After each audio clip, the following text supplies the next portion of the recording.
So I think we can start our webinar. Firstly, we want to greet all participants of our webinar, and let me introduce the speakers. I am Sауле Зикрина, the English teacher of Chemistry, Biology, Nazarbayev Intellectual School from Petropavlovsk. My colleague is Nolan Geiger. He is international teacher from United States. He also works in our NIS school, So today we are going to speak about the topic of our webinar is writing an argumentative essay. So firstly, I want to say a few words why we decided to present this topic, because I think there are some reasons. The first reason is that academic writing, mostly based on argumentative writing, and academic writing in English, a little bit different from writing any essays in Russian or Kazakh languages, in our native languages. And definitely the approach of today of education, of teaching English today, is based on academic writing and exactly on argumentative writing. And today we are going to speak about the types of argumentative essays. I think most of the participants of our webinar are English teachers, and we will speak about the types, how to teach our students the approaches, how to organize, to arrange argumentative writing, and of course a few words at the end of the webinar about assessment criteria for argumentative writing. So you have the PowerPoint, and of course you can download this PowerPoint for your further using at your teaching, in your teaching. So the basic structure of a paragraph. At the beginning, we would like to say a few words about the basic structure of any paragraph in the essay. In Kazakh and Russian languages, we do not just write the main idea from the first sentence. This is maybe the big challenge for our students. And in English, just any paragraph, we start from the topic sentence. Topic sentence, as you see from the slide, this is the first sentence of any paragraph. And this sentence states the main idea. And of course, our students, they should be ready to explain, to express their main point just from the first sentence in the paragraph. After that, the structure supposed to be like supporting details. These supporting details comes after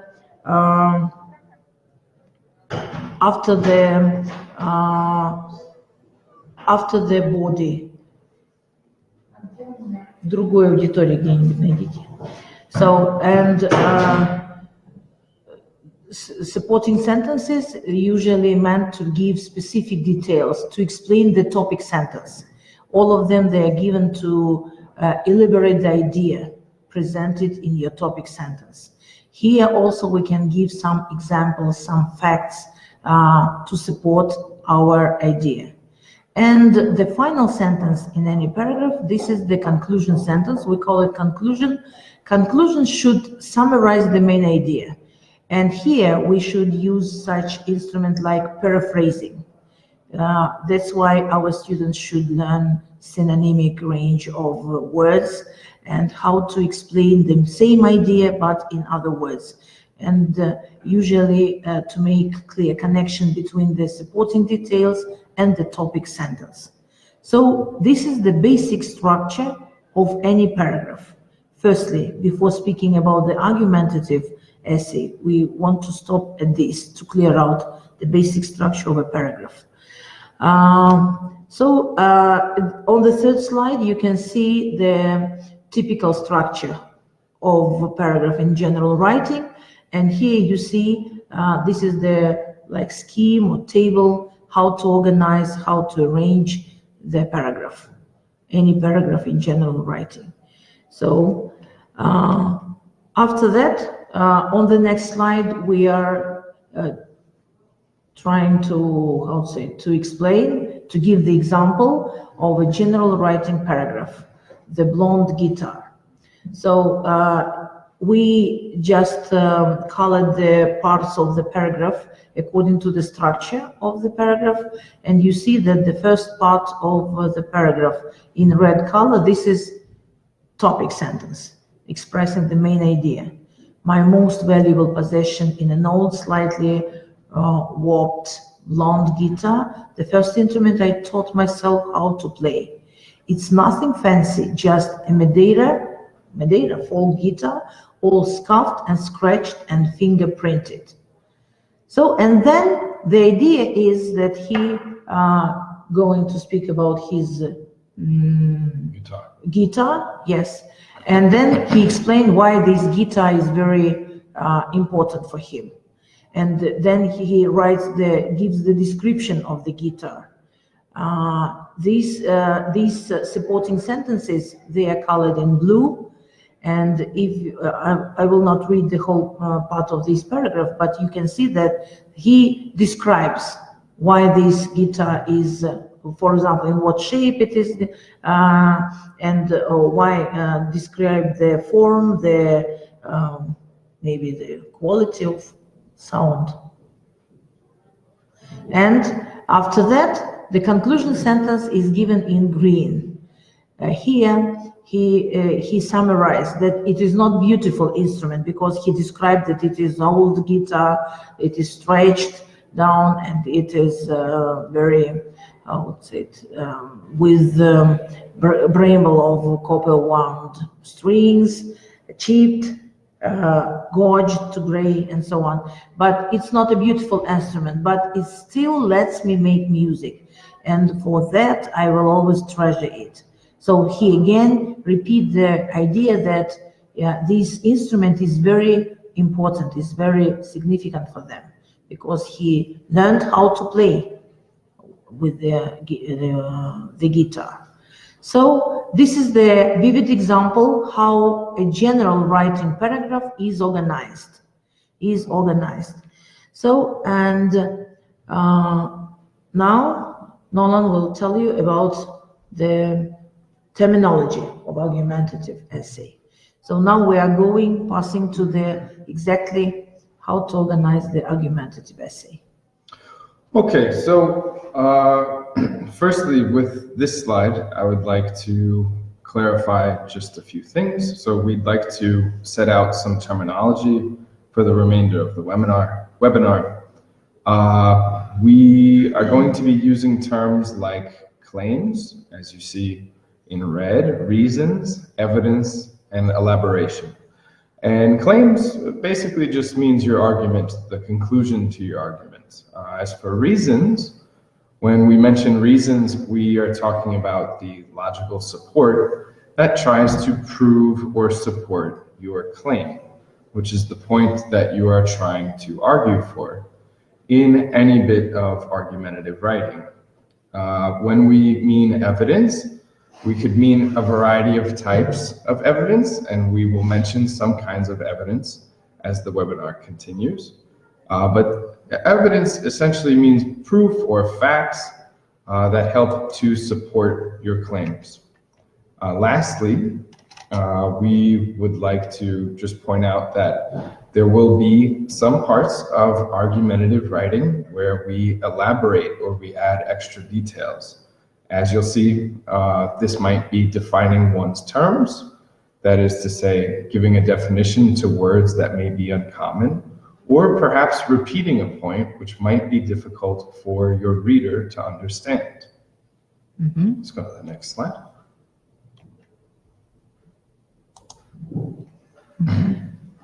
Okay, so again, as you saw in the previous slide, we introduced some terms. So I would like to point out, as you see written in red, blue, and green, once again, that in this slide we are going to be discussing claim, reason, and evidence. So as you see stated at the top of the slide, claim is essentially your argument.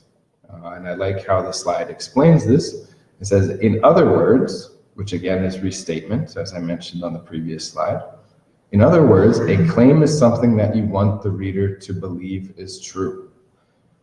One aspect of argumentative writing that makes it unique and different from any other kind of writing is that we are trying to make sure that our reader believes something to be true.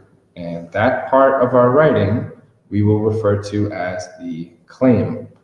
So as you see in the example, and we will look at a sample paragraph soon, in the example, in red lettering, you see everybody should become vegetarian. Everybody should become vegetarian itself is a claim.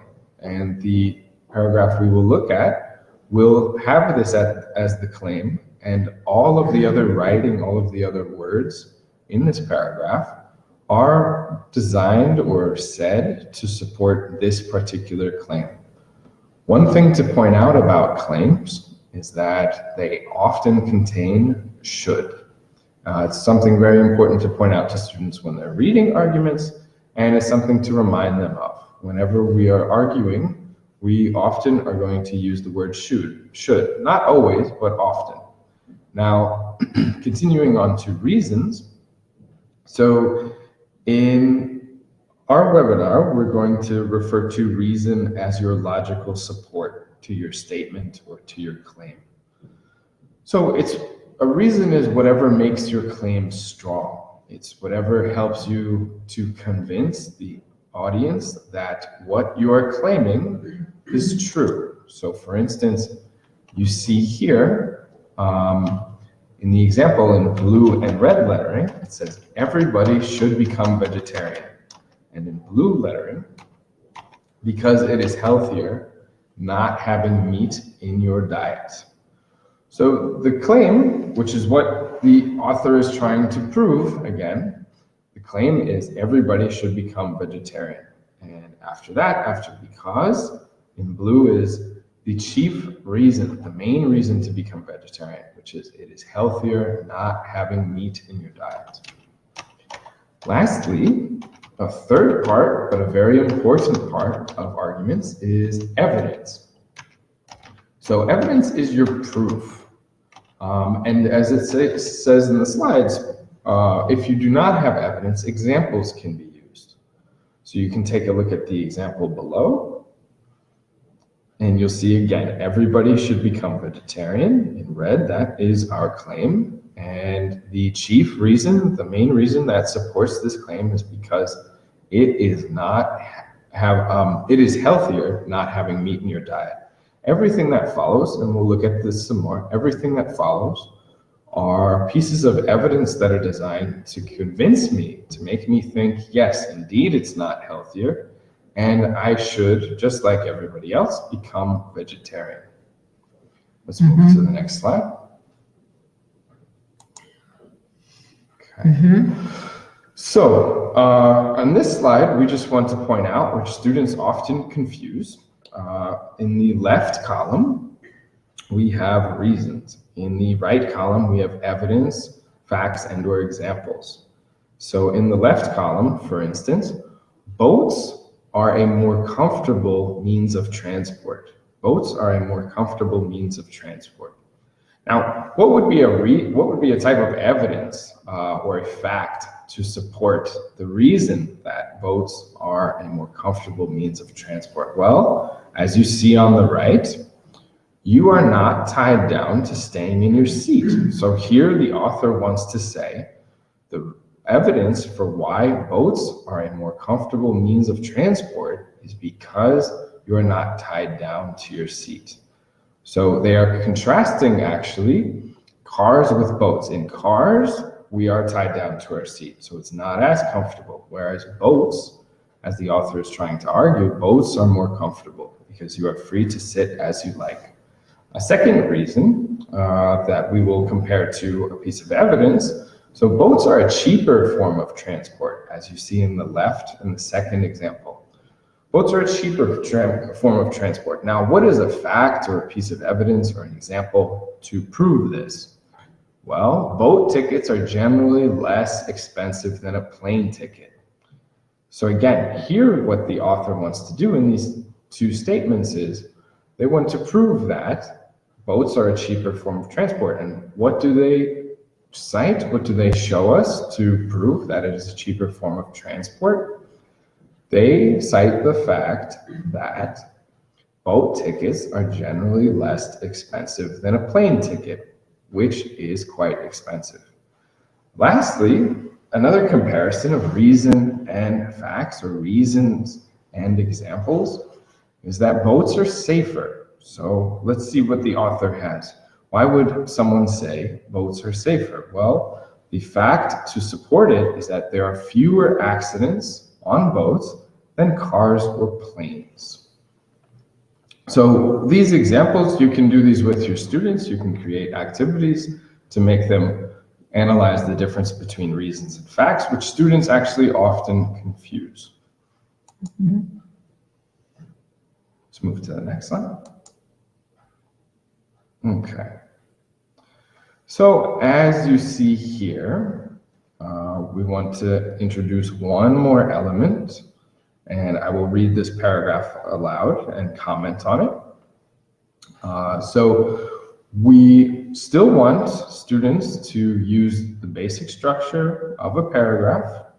However, when writing an argument as a paragraph, students ought to be mindful of the various parts that they have. So in English, we want all students to introduce their claim immediately. That should be the first sentence in their paragraph. So everybody should become vegetarian, which we've seen before. And the reason is because it is healthier not having meat in your diet, which we mentioned in previous slide. What follows from that are a variety of facts from a scientific research journal, facts about how our body consumes meat, an example from the Australian beef industry, and then we can see at the end a sentence in purple. Now, what is this sentence in purple? The sentence in purple is simply just a restatement of the idea that the argument contains, the idea that the argument is trying to put forward. And so it says, avoiding the chemicals is simply too difficult, and it is best to avoid meat together. That sentence itself sort of summarizes and puts together all of the evidence and reasons in a new formulation without saying again, everybody should become vegetarian. It sort of re-encapsulates for the reader everything that was analyzed in the argument itself.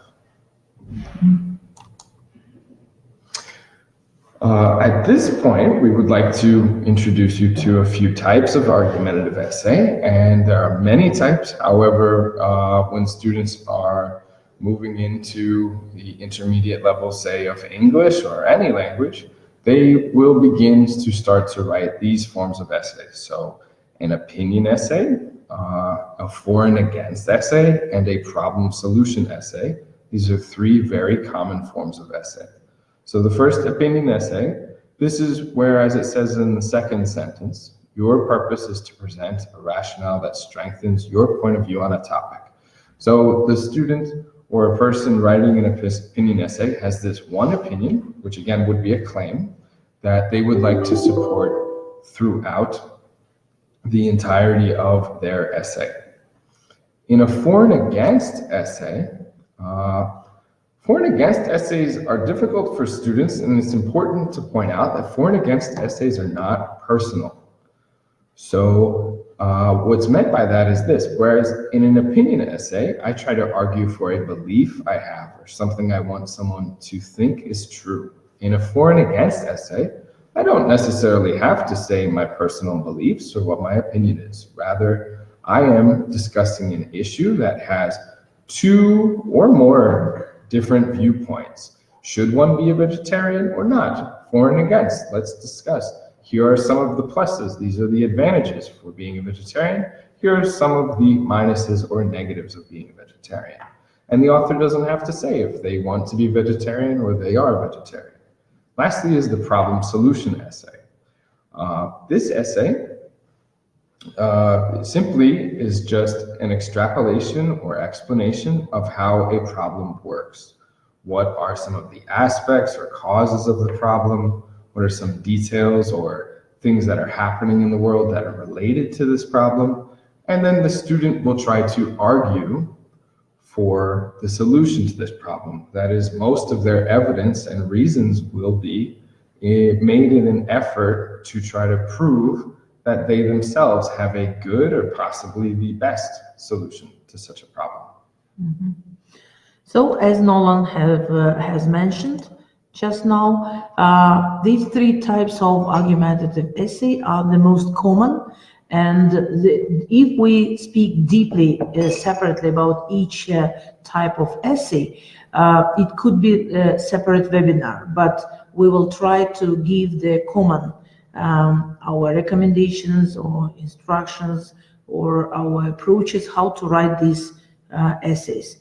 The first one is opinion essay. As we have just mentioned, opinion essay, might be at least 4 paragraphs. We recommend our students to write an average 4 paragraphs.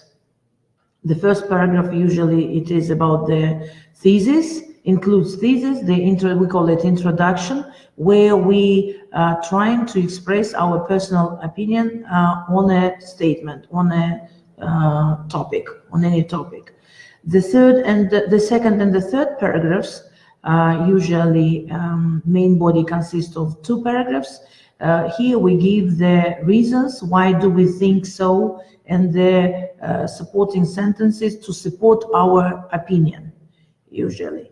And the last paragraph includes the concluding sentences, restatement of thesis, and again, summarizing the opinion. We repeat our point of view and in general, very briefly, confirm our opinion.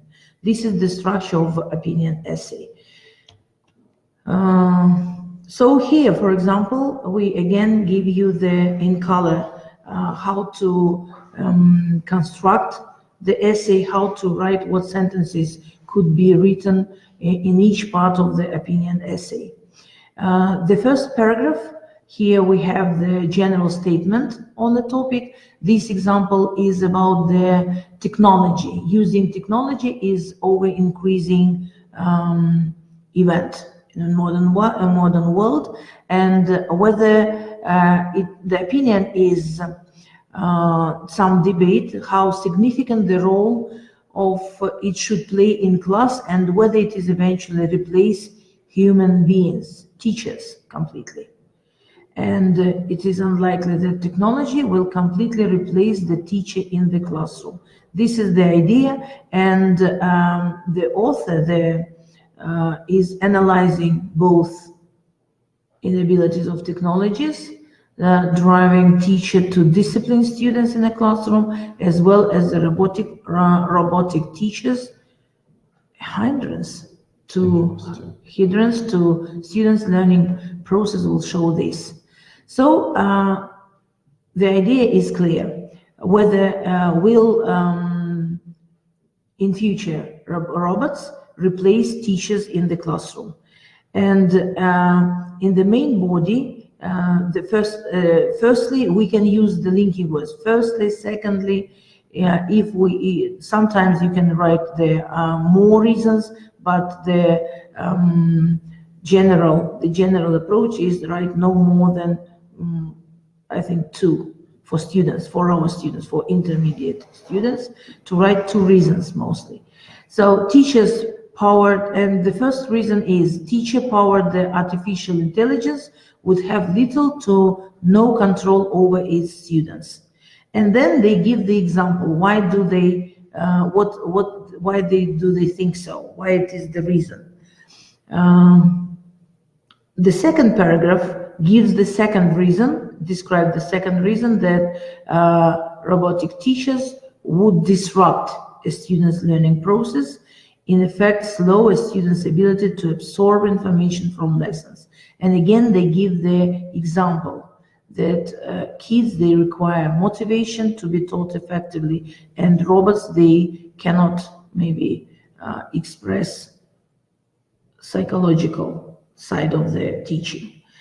And the last conclusion, the last paragraph, consists of the sentences which summarize the idea.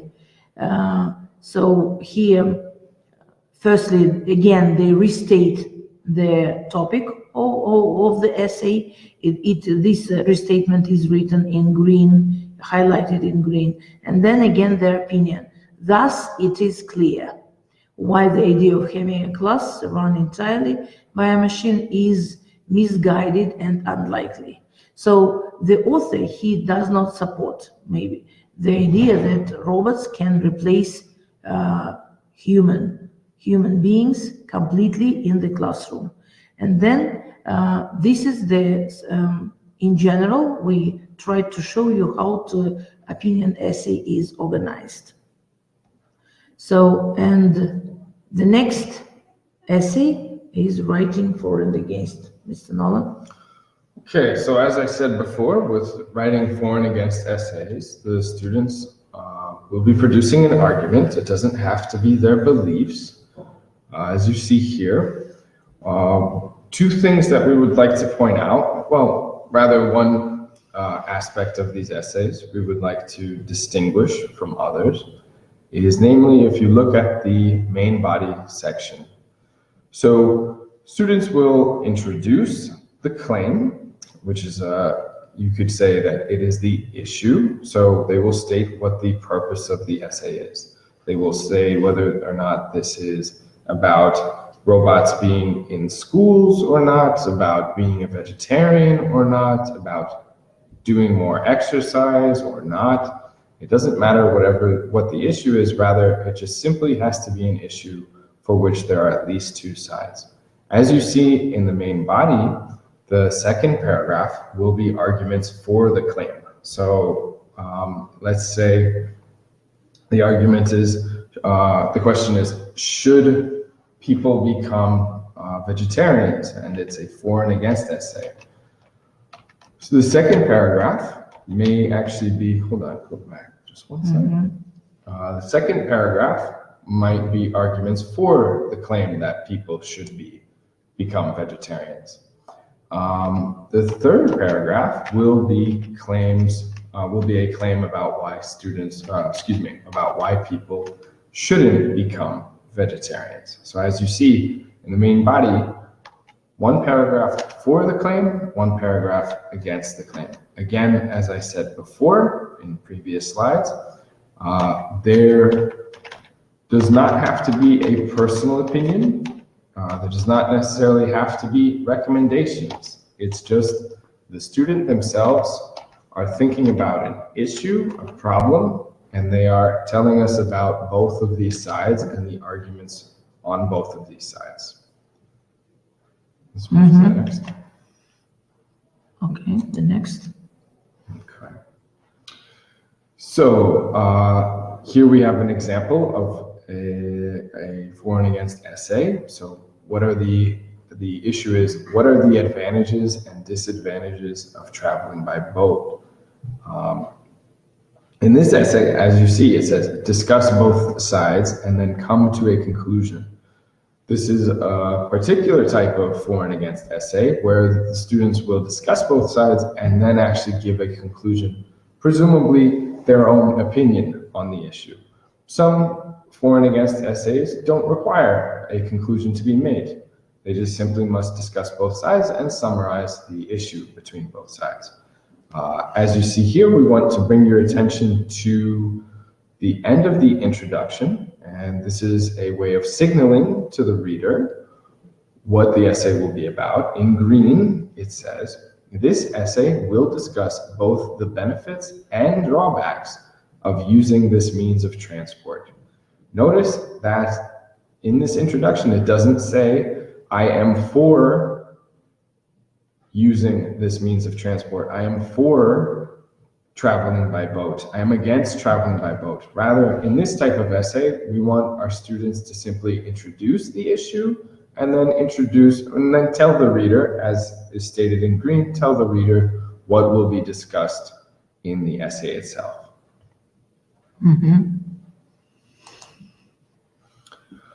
So here we have an example of a argument for in a paragraph form. If you notice in red in the first sentence, the student writing this has stated that there are advantages to taking a boat. And we as the reader know, given that this is a for and against essay, we as the reader know that this paragraph will in fact only be about the advantages of traveling by boat and nothing more. And so we want to bring your attention to the way this is structured. If you notice in green, there are transitional phrases that allow the reader to know where we are in the argument. So the first transitional phrase in green, to begin with. And so here we notice that the student is going to be telling us one of their first reasons for traveling by boat. As you see, the next green word is furthermore, right? And the student says boats are often cheaper than other forms of travel, followed by, in green again, for example. And so here the student has decided that instead of, say, giving a fact, they will just simply explain what they mean and try to prove their reason by providing an example of a real life situation or some aspect of this circumstance. And then once again, we have another phrase in green, which is finally. And after finally, right, the student is presumably going to give their final reason and give an explanation of this reason in this paragraph. Let's go to the next slide. Arguments against. Not much difference in terms of structure. The only difference is with regards to content. So again, same structure. If you look at the first red sentence, it says, despite the several benefits of traveling by boat, there are a number of drawbacks one may encounter. We notice as a reader that we're going to learn about the negative or the drawbacks of traveling by boat. These are, again, arguments against. And same thing as before, they have a couple of reasons. They use transitional phrases, and the blue text, as you see, is some type of explanation or elaboration of those reasons. Go to the next slide. Okay, and so we want to bring your attention, this is quite important, to the conclusion. So in the conclusion, this is a great phrase to teach students. There are other types, other versions of such a phrase, but all things considered.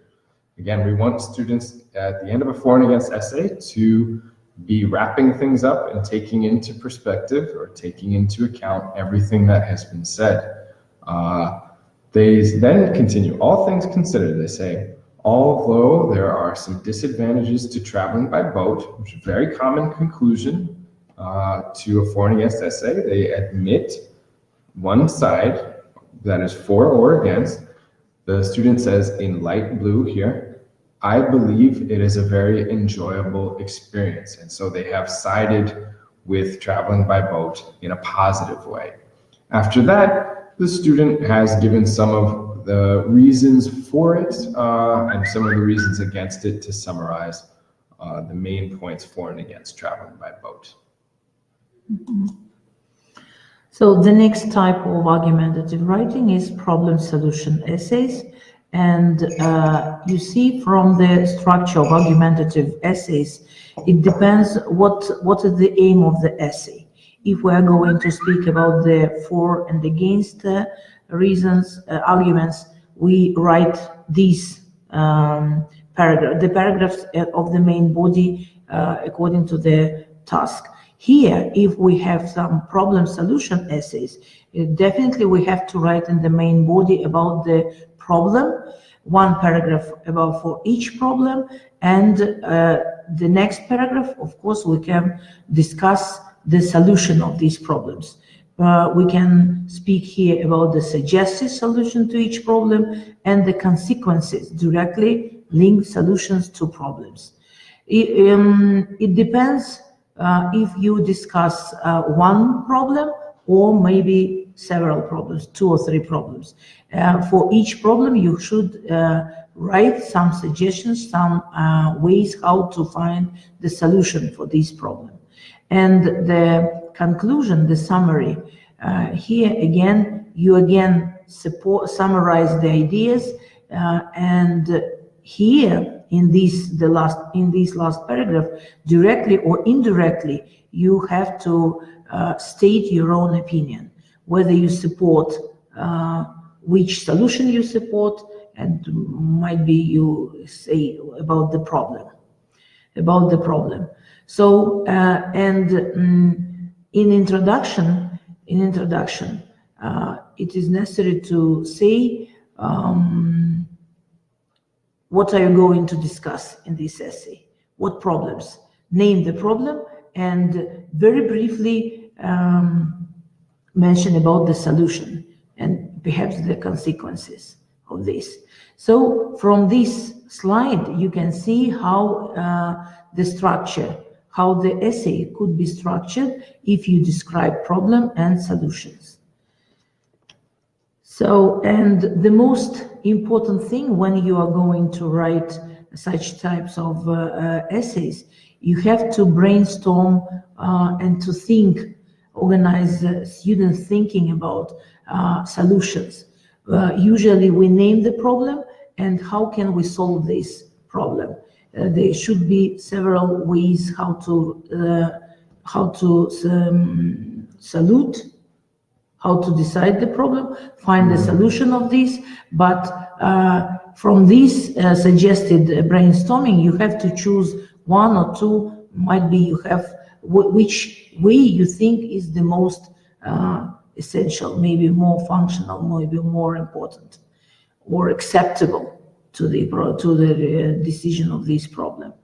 And it is necessary spend maybe 5 or 7 minutes just to brainstorm about the solutions for this problem.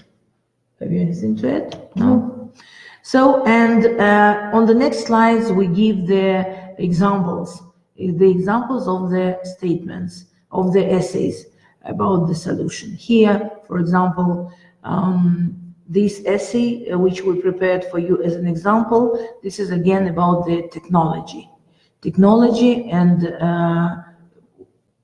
how the artificial intelligence can replace the human minds, human presence at the in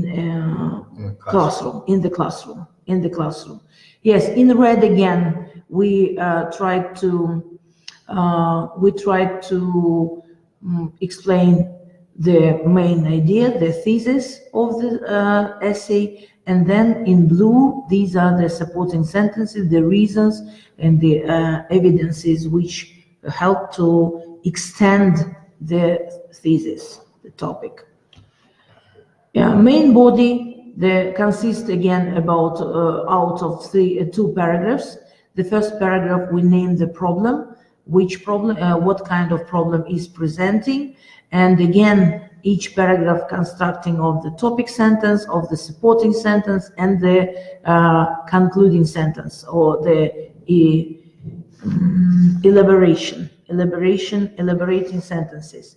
So here again in red we give that artificial intelligence is the need that students have, is not completely necessary thing, because students have the emotional support they need emotional support in the classroom. And then we give the explanation, the facts why the students' behavior can be difficult in the classroom, and why we need the immediate feedback, and maybe our students, they need facial expressions and emotional cues. And at the end, the concluding sentence in this paragraph sounds like the ability to understand emotions and human expressions in the classroom is necessary for any teacher. So after this paragraph comes the second paragraph with solution, and again here the structure of the paragraph, again the same. we are writing the main idea of our solution. The main idea is that companies are working on robots that move beyond simply mimicking the physical and mental abilities of humans. And we give the reason of our solution. Why do we suggest this reason? Because the emotional support students need will require understanding rather than mimicry. And the explanation, the examples, which give us the idea how to extending our topic sentence, how we can program machines, how can we will be able to make decisions that provide the best emotional outcome. And again, the paragraph finishes with the statement that once we can teach machines to calculate the possible outcomes of these complex situations, they will be one step closer to replacing classroom teachers. And the last paragraph, again, here we write the concluding sentences, the concluding paragraph, not sentence, but the paragraph. Again, we summarize that artificial intelligence doesn't have the capability to replace teachers. And then we give the reason why do we think so. Because they must do more than mimic human behavior in order to address the emotional needs to their students. And then we explain this idea, this our, I would say, point of view. This point of view we extend and we explain that robotics laboratories all over the world, they are working on solving this problem. So this is the main, at the first glance, the arrangement, the structure of how to write the essays, the argumentative essays. So, and this slide we're given for you the linking words and phrases for which can be used in argumentative writing, and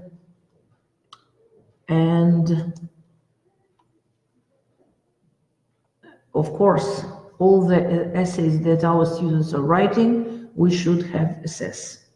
So a few words about assessment. Sure. So one thing to bear in mind, which students themselves forget, and we should always remind them, is that when we are doing argumentative writing, we are still writing in English.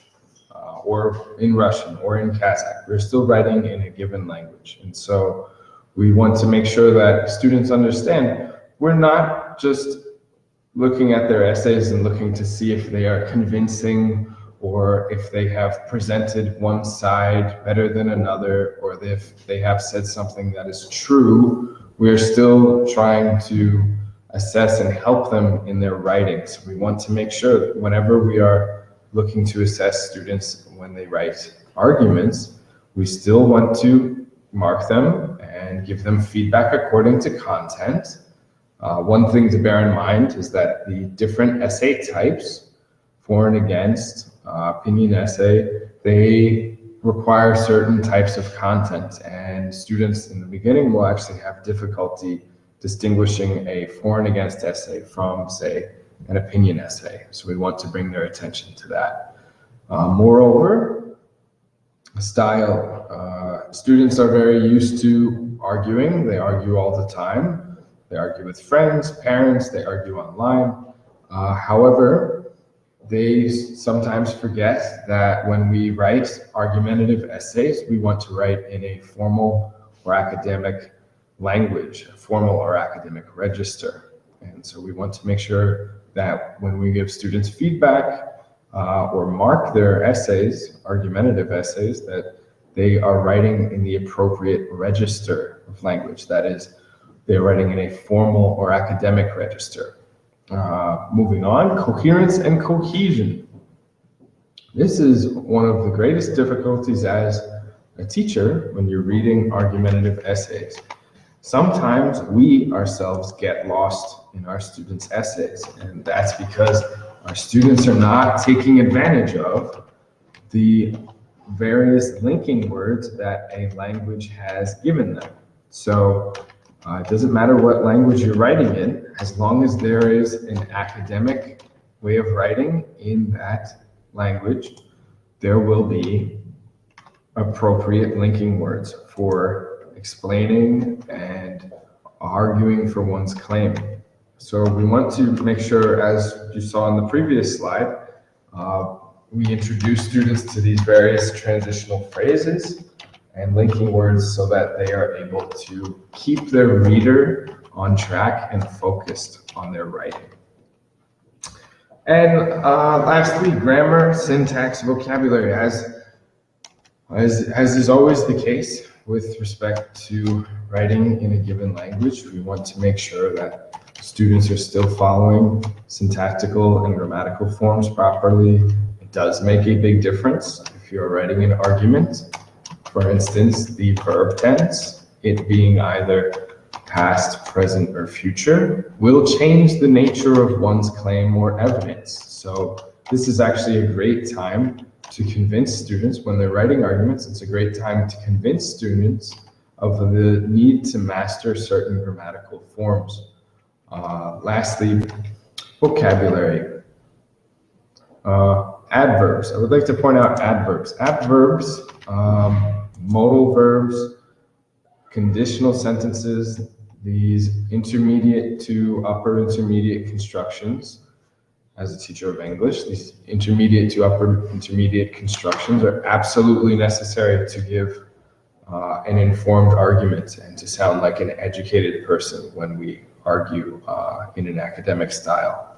And so we definitely do want to help students to make use of things like adverbs, to make use of more formal expressions, and to try to push their vocabulary to what's needed for the given task. So this is the end of our webinar, and we have lots of questions concerning the translation of our slides. Sorry, but we're supposed to do this webinar for English teachers, and of course this topic is very actual to the I think to the other teachers of Russian and Kazakh languages. So for them, we provide the brochure about argumentative writing, and we will send it to your electronic addresses. Просим извинения за то, что не было перевода, но предполагался вообще этот семинар для учителей английского языка, но большая ценность, конечно, для учителей русского и казахского языков, потому что сейчас это требование дня у нас, аргументированное письмо. Для всех, кто сегодня с нами на связи, вы можете скачать данную презентацию учителя английского языка прямо здесь с сайта. А для учителей казахского языка или русского языка мы вам пришлем на ваши электронные адреса брошюру, которая также называется argumentative writing, и там есть перевод на казахский и русский языки, чтобы вам было понятно. Спасибо за внимание. Да, до свидания.